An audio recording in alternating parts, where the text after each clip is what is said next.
ભાવનગર જિલ્લામાં 91 પોલીસની અરસપરસ બદલી કરવામાં આવી।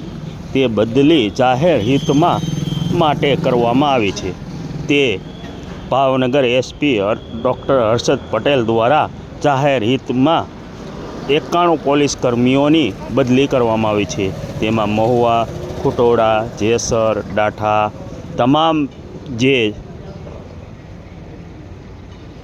તાલુકા મથકેથી ટોટલ 91 જેટલા પોલીસ કર્મીઓની અરસપરસ બદલી ભાવનગરના એસપી હર્ષદ પટેલ દ્વારા કરવામાં આવી છે।